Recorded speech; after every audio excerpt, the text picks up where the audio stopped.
Shalom, shalom. This video is about the Gospel of John chapter 11 verses 1 to 7, and it's all about Lazarus' sisters praying for his healing. The text reads, Now a man named Lazarus was sick. He was from Bethany, the village of Miriam and her sister Martha. This was the same Miriam who anointed the master with perfume and wiped his feet with her hair. It was her brother Lazarus who was sick. So the sisters sent a word to Yeshua, saying, Master, the one you love is sick. When Yeshua heard this, he said, The sickness will not end in death. It is for God's glory, so that Ben Elohim may be glorified through it. Now Yeshua loved Martha and her sister Miriam and Lazarus. However, when he heard that Lazarus was sick, he stayed where he was for 2 more days. Then after this, he said to his disciples, Let's go up to Judea again. The history of Lazarus' death and resurrection is told in 2 parts, with an interesting focus area, as it usually is in chiastic literature structures. But today we'll dwell on the opening verses and Lazarus' 2 sisters' prayer, which was, Master, the one you love is sick. Now we know quite a lot about this family. Miriam was the former prostitute who anointed Yeshua with nard oil, and she cried on his feet and dried his feet with her hair. By nature, she was the flirty, beautiful sister who loved conversation more than labor, probably the entitled youngest daughter of her parents. True to character, she also was the sister who preferred to listen to Yeshua's teaching rather than to help her sister Martha in the kitchen on a different occasion. Martha was the hard-working, diligent sister who always was busy. She had no time for chit-chat. Probably the oldest child who took care of her siblings from an early age, she was more reserved and less outgoing, and also probably not as beautiful or flirty as her sister Miriam. Lazarus, that's a Greek name. His real name in Hebrew was Eliezer, but I'm going to stick to this Greek name because to differentiate Lazarus from one of the rich man in hell's brothers, as I'll share with you in a later video.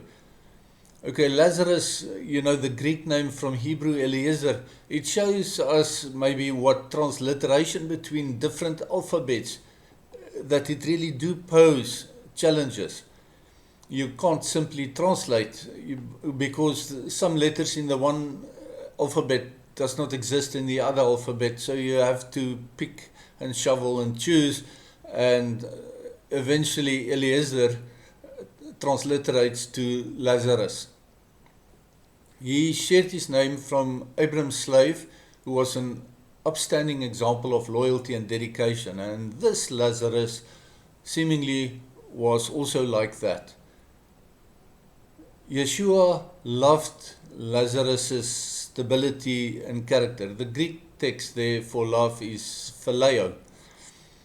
So Yeshua loved Lazarus' stability and character and faith in spite of being sickly, because the text stating twice that he was weak with sickness, we can deduct that he was not strong and healthy, but rather that he struggled with poor health continually. He very probably have been the real life character in the parable of Lazarus and the rich man as well, and I'll get into that into future videos. The link is very strong. They lived in Bethany, Lazarus, Miriam and Martha.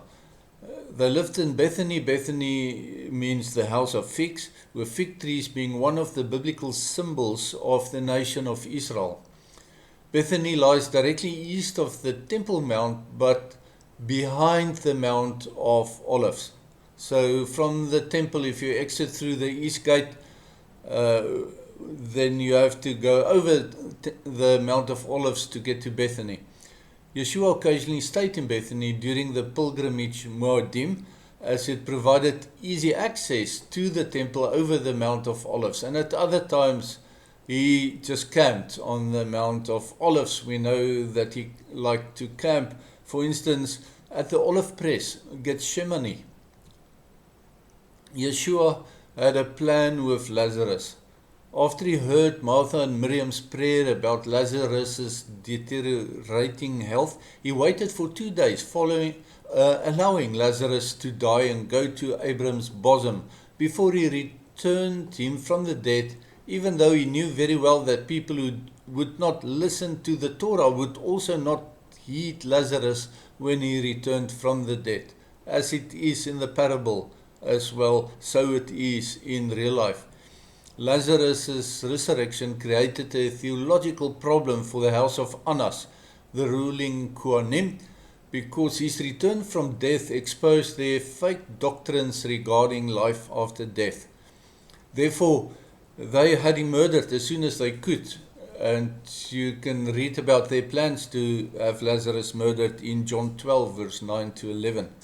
We can deduct that the rich man from the parable in Sheol's 5 brothers were amongst the ruling Kohanim from the house of Annas, and I'll thrash that out in a later video.